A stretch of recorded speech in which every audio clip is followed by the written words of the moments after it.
The paper trembled in Brennan Hollis Westbrook's hands. Not a subtle tremor. Not the kind of shake you could hide or explain away. His fingers convulsed around the edges of the termination letter, as if the document itself were electrified, as if holding it too long might stop his heart entirely. Perhaps it already had. The words swam before his eyes. Termination of employment, gross negligence, catastrophic server failure, $200,000 in damages, 8 years of service reduced to accusations printed in cold, corporate font on cream-colored letterhead. 8 years. 8 years of arriving before dawn to run system checks. 8 years of staying late to fix problems that weren't his responsibility. 8 years of perfect attendance, broken only when Willa ran fevers or needed him at school performances where he sat alone in audiences full of couples, clapping twice as hard to make up for the empty seat beside him. All of it. Gone. Jonathan Mercer, the HR director, sat across the desk with an expression Brennan recognized. He had seen it on doctors' faces 3 years ago, when they explained that Miranda's injuries were not survivable, that practiced sympathy, that professional distance, the look of someone delivering devastation they would forget by lunchtime. The evidence is clear, Mr. Westbrook. Mercer's voice carried the weight of finality. The crash originated from your workstation. Your login credentials were used. IT has confirmed the timestamps. The timestamps are wrong. Brennan heard his own voice as if from a great distance, hoarse, desperate. The voice of a drowning man reaching for anything that might float. I wasn't anywhere near the server room. I was in the sub-level maintenance area with my daughter. I can prove it. The logs don't lie, Mr. Westbrook. Your credentials access the primary server at 1432. The cascade failure began 11 seconds later. No room for the truth. No room for the fact that someone else had used his password, his access, his identity to destroy what he had spent nearly a decade helping to build. Security will escort you to collect your personal belongings. Mercer was already looking past him. Your final paycheck will be mailed. Brennan opened his mouth to argue, to demand an investigation, but his gaze drifted past Mercer's shoulder, through the glass partition that separated the HR office from the main corridor. And his heart shattered completely. Willa stood in the hallway, 6 years old, brown hair pulled into uneven pigtails that Brennan had attempted that morning, his fingers still clumsy with the mechanics of raising a daughter alone. She wore her favorite purple sweater, the one with the cat on the front, the one Miranda had bought 3 weeks before the accident. She clutched her backpack straps with both hands, her face bright with excitement. Daddy had picked her up early from after-school care. Daddy had promised dinner at the restaurant with the good macaroni and cheese. She didn't know. She couldn't know. The security guard appeared at his elbow, young, apologetic, following protocol because protocol was all anyone ever followed in places like this. Brennan rose from his chair. His legs felt disconnected from his body. He walked to the door, pulled it open, and stepped into the corridor where his daughter waited. Daddy! Willa ran to him, then stopped when she saw the cardboard box in his arms. Such a small box. It contained everything he had accumulated in 8 years. A photograph of Miranda holding newborn Willa in the hospital, a coffee mug that read, World's OKS Dad, a ceramic turtle Willa had made in preschool with one leg shorter than the others. What's that?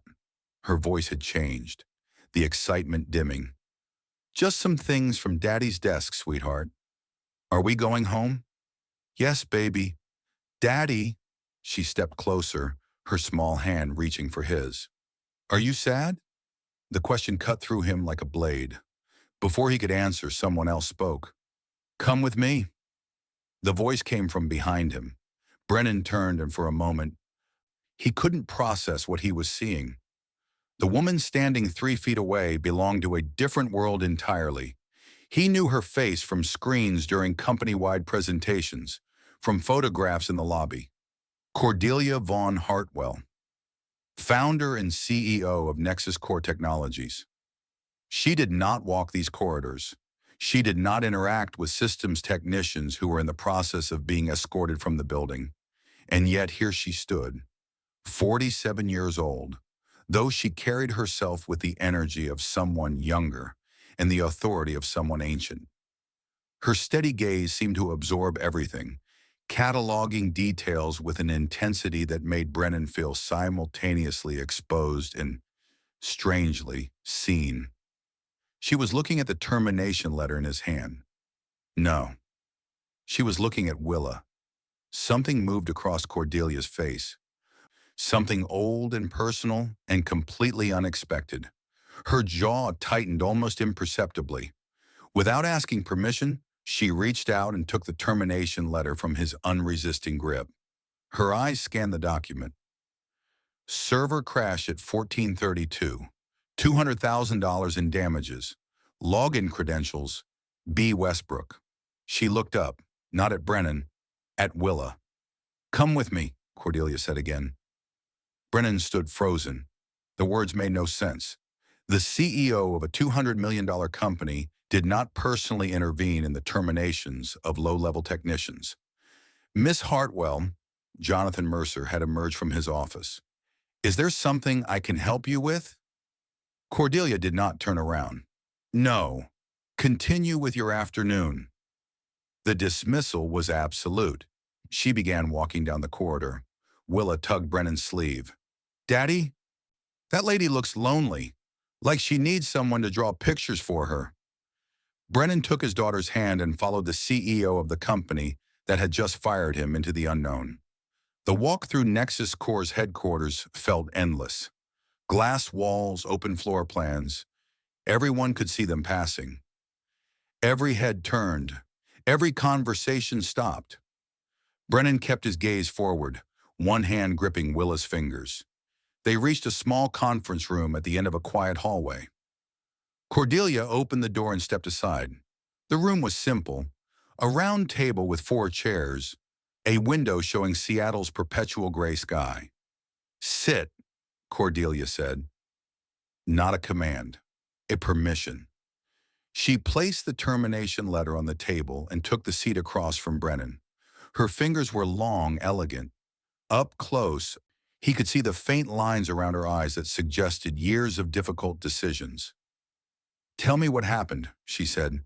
"Not the official version, the truth." He told her everything. The morning of the incident, Willa had woken up with a slight fever. Nothing serious, but enough that he couldn't send her to class.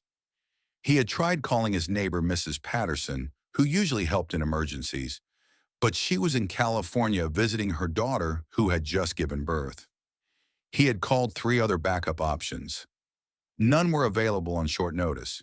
He had considered calling in sick, but he had already used all his personal days for Willa's ear infection the month before. "So I made a decision," Brennan said, his voice flat with shame. "I brought her to work. I set her up in the sub-level maintenance area. It's usually empty, and checked on her between tasks." He looked at Willa, who had begun to drowse against the conference table. "Around 2 o'clock, she was tired. I put on a movie for her. Then I went to run routine diagnostics on the backup power systems. That's what I was doing when the crash happened. I was sitting on a concrete floor teaching my daughter the triangle trick for drawing cat ears when my phone started ringing about a catastrophic failure." Cordelia listened without interruption. "You're describing a significant gap between the evidence and your account," she said finally. "I'm telling you what happened. Can you prove it?" Brennan started to shake his head, then stopped. Something surfaced in his memory.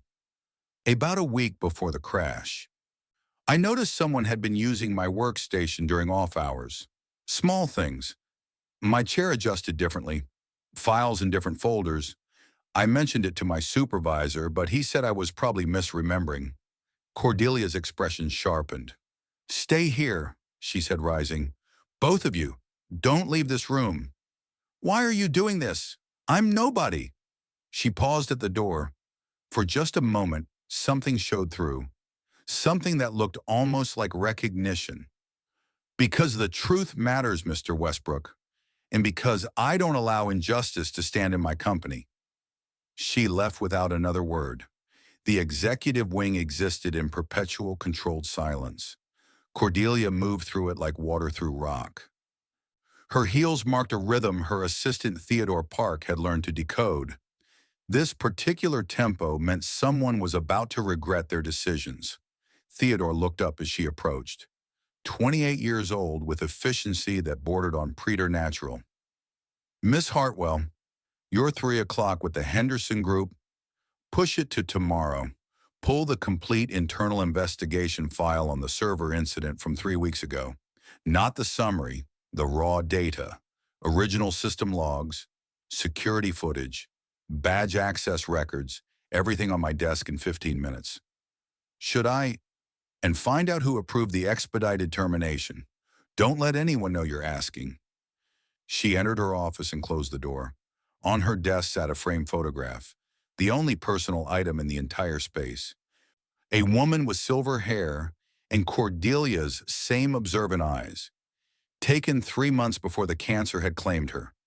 Constance Vaughn Hartwell, who had worked 3 jobs to raise her daughter alone, who had never complained, never made excuses, never let Cordelia see her cry, though she must have cried plenty when her daughter wasn't looking.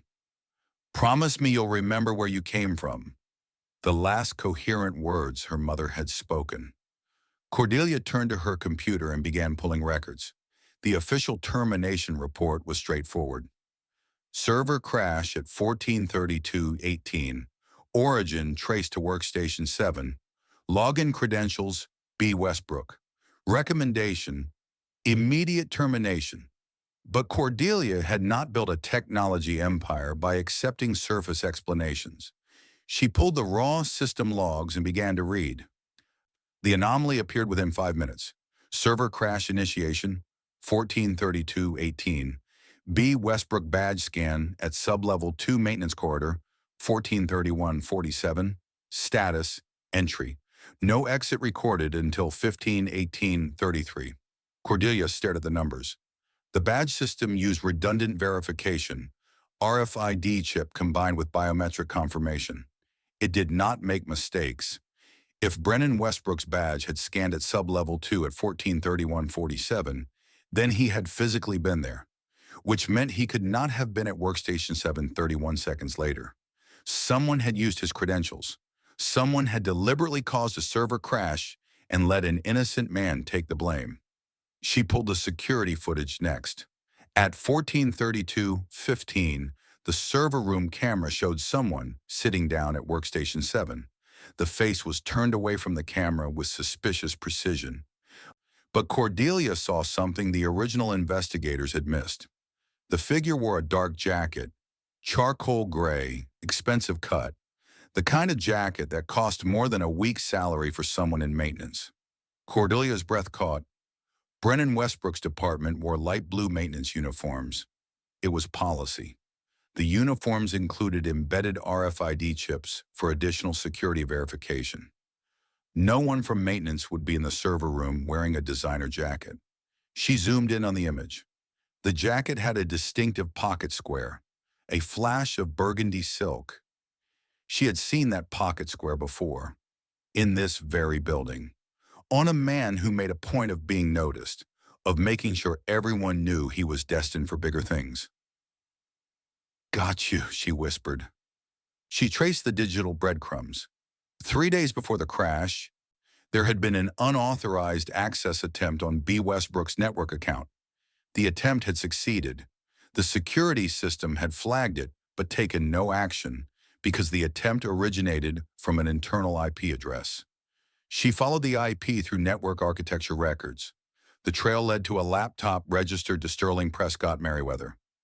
Systems analyst, recently promoted to senior position, the same position Brennan Westbrook had applied for. Cordelia returned to the conference room. Willa had curled against the table, sleeping peacefully. Brennan sat beside her, one hand gently stroking her hair. This was a man who had been carrying weight for a long time. She could see it in the premature gray at his temples, in the way he held himself like someone expecting the next blow. "She's tired," he said when he noticed Cordelia. "She didn't sleep well last night. She always knows when something's wrong." Cordelia sat across from him. "Mr. Westbrook, at 14:32 on the day of the incident. Where exactly were you?" "The sub-level 2 maintenance break room with Willa." "Doing what specifically?" A faint, sad smile crossed his face. "Drawing. She wanted to learn how to draw cats." Cordelia gently woke Willa. "Do you remember the day you came to work with Daddy? What were you doing when a lot of people started calling his phone?" Willa rubbed her eyes. "We were drawing. Daddy was teaching me how to make cat ears." She held up her hands, forming triangles with her fingers. "How long had you been drawing before the phone started ringing?" "A while. I did 3 whole cats. One for me, one for Daddy, and one for Grandma in heaven. A 6-year-old witness whose account aligned perfectly with the badge data." "Thank you, Willa." Cordelia's voice softened. "You've been very helpful." She turned to Brennan. "Someone stole your credentials 3 days before the crash. Someone used them to cause the failure and frame you. I know who it was." Sterling Prescott Merriweather was having an excellent week. His new corner office had a window. His salary had increased by 15%. He had just received approval for a conference trip to San Francisco. His phone buzzed with a message that turned his blood to ice. "Report to conference room 4A immediately." C. Hartwell. He had never spoken directly to the CEO in 4 years. A personal summons was unprecedented. He entered 4A to find Cordelia at the head of the table, flanked by Theodore Park and Dr. Sandra Wellington, Chief Legal Counsel. Wellington's laptop was open, her fingers poised over the keyboard. "Mr. Merriweather." Cordelia gestured to the chair across from her. "Sit down." He sat. "I understand you were on shift the day of the server incident, the incident that resulted in Mr. Westbrook's termination." "Yes, ma'am. Terrible situation. Brennan was always careless." "According to the badge logs, you accessed the server room at 14:28, 4 minutes before the crash. Explain." The first crack appeared in Sterling's composure. "I must have been checking on a routine issue. Cooling systems. The maintenance report shows no issues with cooling systems that day." "I don't remember exactly. It was 3 weeks ago." Cordelia slid a tablet across the table. Network logs. IP addresses traced and labeled. "Perhaps you can explain why IT security traced an unauthorized access attempt on Mr. Westbrook's credentials to your personal laptop 3 days before the crash." Sterling's face drained of color. "And perhaps you can explain why security footage shows someone in an expensive charcoal jacket with a burgundy pocket square identical to the one you're wearing right now, at workstation 7 at the exact moment of the crash." Dr. Wellington was typing, recording every word. There must be some mistake. Our IT team does not make errors of that nature, Mr. Merriweather." And then Sterling's carefully constructed world collapsed. "You don't understand," his voice cracked. "I deserve that promotion. I've been here longer than Westbrook. I've worked harder. But everyone kept talking about how reliable he was, how thorough. He was going to get it. So you stole his credentials, caused a cascade failure, let an innocent man be fired? It wasn't supposed to be that bad. I just wanted to make him look careless. But the cascade was bigger than I expected. And by the time I realized what happened," he stopped, understanding finally what he had just admitted. "It was too late to take it back," he finished weakly. Cordelia rose from her chair. "Let me make sure I understand. You deliberately sabotaged company systems. You framed an innocent man. You cost him his job, his reputation, his ability to provide for his 6-year-old daughter, A child who lost her mother 3 years ago.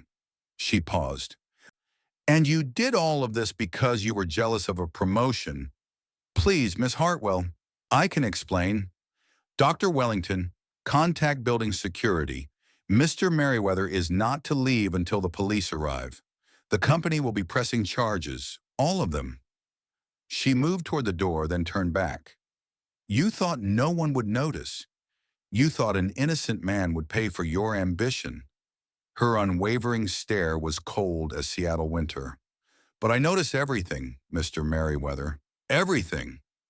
The news spread through Nexus Corps like wildfire. By morning, everyone knew. Sterling Merriweather had been escorted out by police. Brennan Westbrook had been wrongfully terminated. And Cordelia Hartwell had personally uncovered the truth. Jonathan Mercer, the HR director who had approved the termination without verification, was placed on administrative leave. He would never return.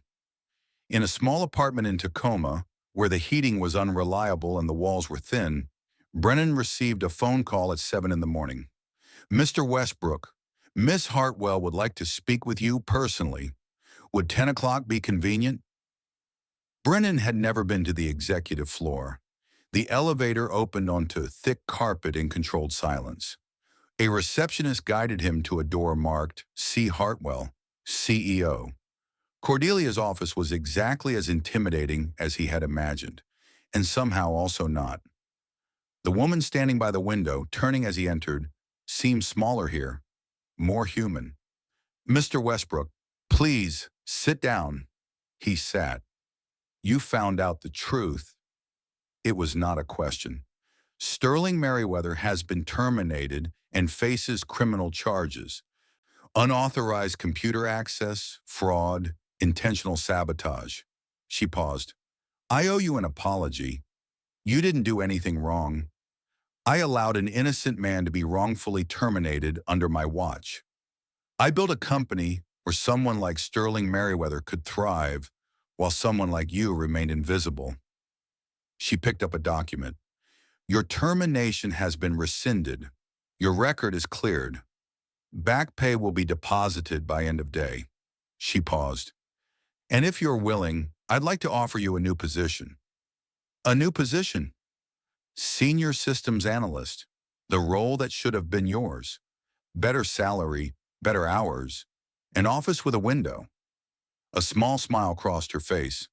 The view is mostly parking lot, but it's an improvement. Brennan stared at her. 3 days ago, he had been facing unemployment, eviction, the loss of everything. Why? You barely know me. Why would the CEO personally intervene? Cordelia was silent. Then she reached for the framed photograph on her desk. My mother raised me alone. Every day was a marathon she ran by herself. She never complained, never let me see her cry, though I know now she must have cried plenty when I wasn't looking. She looked at the photograph with an expression Brennan recognized, the same one he saw in the mirror every morning. I saw the shoes she wore until they fell apart. I saw her fall asleep at the kitchen table with bills spread around her. I saw her put food on my plate and claim she wasn't hungry. She set the photograph down. She died 2 years ago. Cancer. The last thing she said was, "Promise me you'll remember where you came from." Cordelia met his eyes. When I saw you in that hallway, a parent trying to hide devastation from a child, I saw my mother.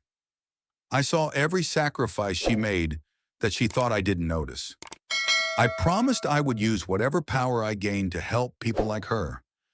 I haven't always kept that promise, but I saw you, Mr. Westbrook, and I remembered. Something broke loose in Brennan's chest, a knot of tension and grief that had been tightening for 3 years. I don't know how to thank you. Cordelia extended her hand. Take the job. Do good work. Raise your daughter. That will be thanks enough.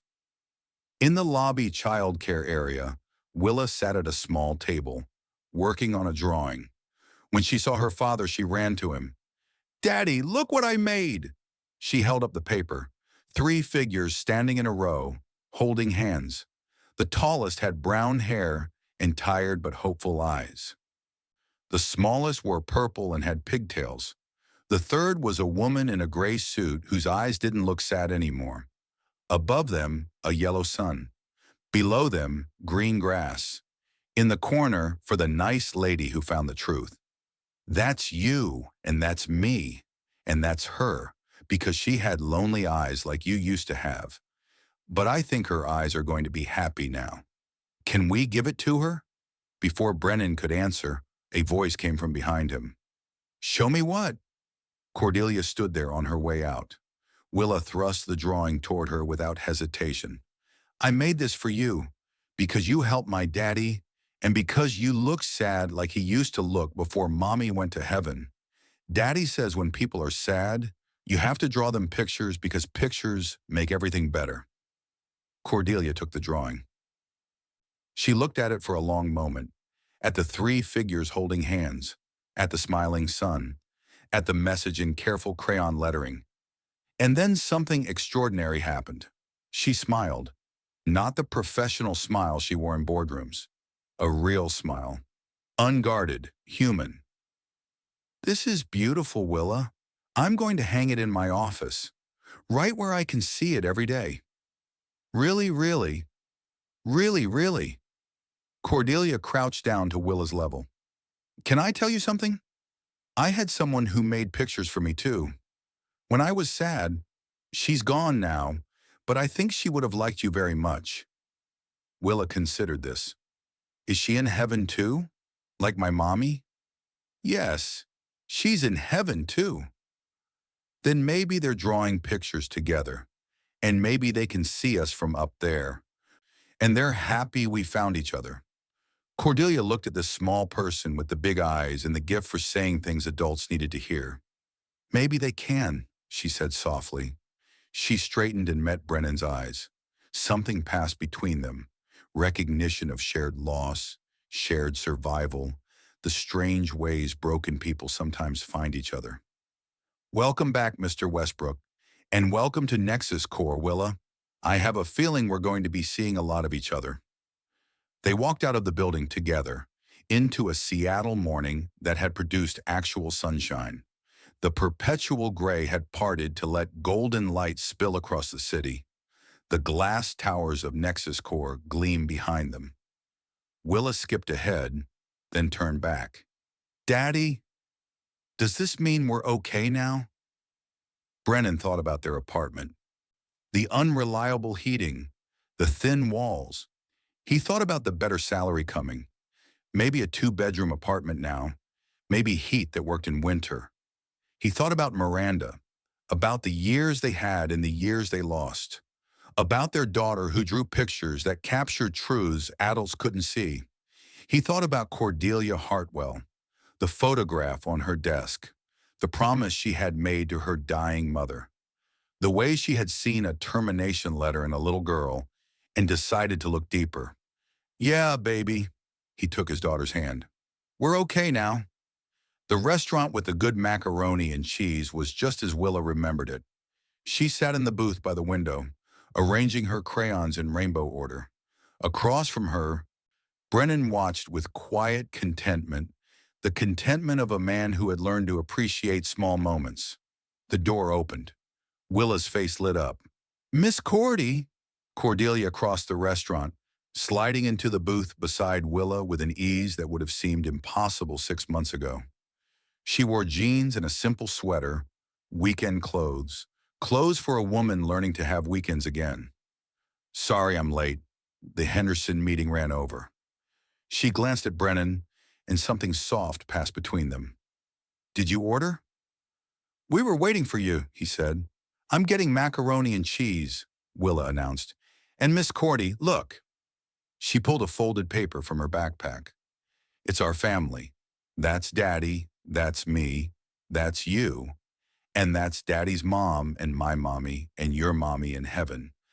All making pictures together and watching us. Cordelia looked at the drawing for a long moment. It's perfect, Willa. Absolutely perfect. She looked up and met Brennan's gaze. Neither of them had expected this. The slow process of two broken people finding their way towards something that felt like hope. The dinners that started as thank yous and became something else. The way Willa had decided, with 6-year-old certainty, that Miss Cordy was part of their family now. I was thinking, Brennan said quietly, that maybe it's time we talked about the future. The house with the yard where Willa can draw in the sunshine. You remembered. I remember everything you tell me. She reached across and took his hand. I've been thinking about it too. Willa looked up, studying the two adults with knowing eyes. See? I told you pictures make everything better. Later, after the macaroni and cheese had been eaten and Willa had shown every drawing in her special folder, Brennan walked Cordelia to her car. The parking lot was quiet. The sun was setting, painting the sky orange and pink. She asked me something yesterday, Brennan said. Willa. What did she ask? She asked if you were going to be her new mommy. Cordelia stopped walking. Her intelligent gaze searched his face. What did you tell her? I told her that was a question for grown-ups to figure out. He took a breath. But I also told her I hope so, that I hope so very much. Cordelia reached up and touched his face. Her hand was warm, steady. I hope so too, she said. And there in a parking lot outside a restaurant with good macaroni and cheese, with the Seattle sunset blazing overhead and a 6-year-old watching through the window with a knowing smile, Brennan Westbrook kissed Cordelia Hartwell for the first time. It wasn't dramatic. It wasn't cinematic. It was simply two people who had been broken, finding their way back to whole. 1 year later, on a Sunday afternoon in early September, Brennan stood in the backyard of a modest house with blue shutters and a maple tree that would turn golden in autumn. Willa ran across the grass, chasing bubbles that Cordelia was blowing from the porch steps. Her laughter rang out like bells. She was 7 now, taller but still drawing pictures, still seeing truths that adults missed. Daddy, Mommy, look how many I caught.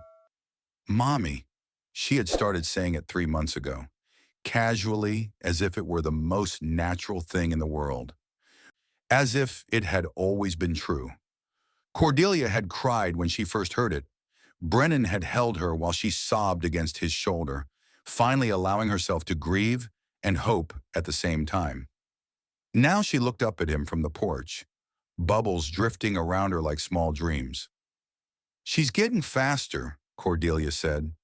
She's got your determination and your kindness. He walked over and sat beside her on the steps, took her hand. The ring on her finger caught the afternoon light. Simple, elegant, perfect. Do you ever think about it? She asked quietly. That day in the hallway? Every day. If you hadn't brought Willa to work, if I hadn't taken the stairs, if I hadn't stopped. But you did stop. I almost didn't. Her voice was soft.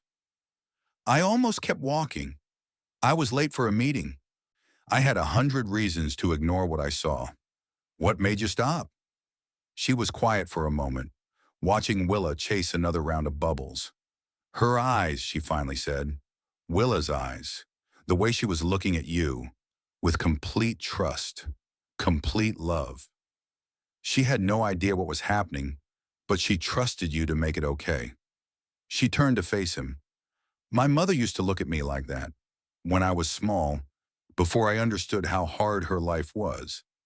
Before I realized that the reason she smiled so much was because she was trying to protect me from knowing how scared she was.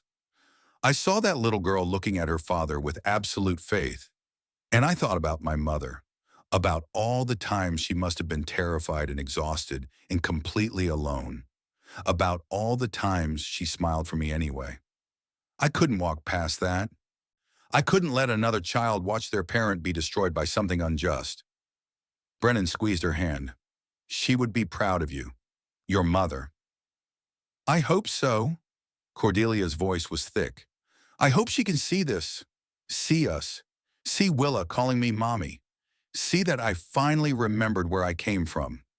Willa ran over, Breathless and grinning, she threw herself between them on the porch steps. I caught 17 bubbles. That's the most ever. Amazing, Cordelia said. You're the bubble champion. Mommy, can we get ice cream? Please? Daddy said to ask you. Brennan held up his hands in mock surrender. I said no such thing. You said, maybe if Mommy says yes. That's the same as saying ask Mommy. Cordelia laughed. The sound still surprised Brennan sometimes. She had not laughed easily when they first met. It had taken months for the laughter to come naturally, for the walls to come down, for the CEO to become simply Cordelia. Ice cream it is, she said, but only if you finish your vegetables at dinner. Deal, Willa jumped up. I'll get my shoes. She ran inside, screen door banging behind her. Brennan and Cordelia sat in the quiet aftermath, the September sun warm on their faces, the maple tree rustling in a light breeze. I never thought I'd have this, Cordelia said softly. Have what? This. A family, a home, someone to eat ice cream with on Sunday afternoons. She leaned her head against his shoulder. I built a company. I accumulated wealth.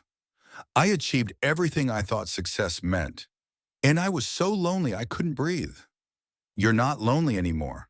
No, I'm not. The screen door banged again. Willa emerged wearing mismatched shoes, one purple, one green, and carrying 3 drawings. I made these, one for each of us, for our family. She handed them out solemnly. Brennan showed a man with brown hair standing next to a house, smiling. Cordelia showed a woman in a gray suit, old habits. But this woman was smiling too, surrounded by hearts. Willa showed a girl with pigtails riding a unicorn across a rainbow. These are beautiful, Cordelia said. The unicorn is named Sparkle. She's magic. She grants wishes. What would you wish for? Willa thought about this with the gravity of a 7-year-old philosopher. Nothing, she finally said. I already have everything. I have Daddy, and I have you, and we have our house, and we have each other. She looked up at them with those knowing eyes. That's better than any wish. That night, after Willa was asleep in her own room with purple walls and a window overlooking the backyard, Brennan stood in the doorway, watching her breathe.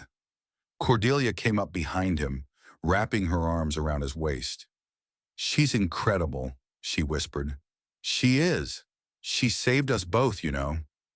That day, with her bubbles and her drawings and her absolute conviction that sad people just need someone to make pictures for them. She wasn't wrong. No, she wasn't. They stood there in the quiet, watching their daughter sleep. Do you think about it? Cordelia asked. How close we came to never meeting.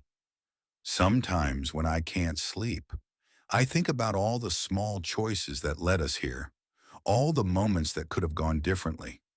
But they didn't. No, they didn't.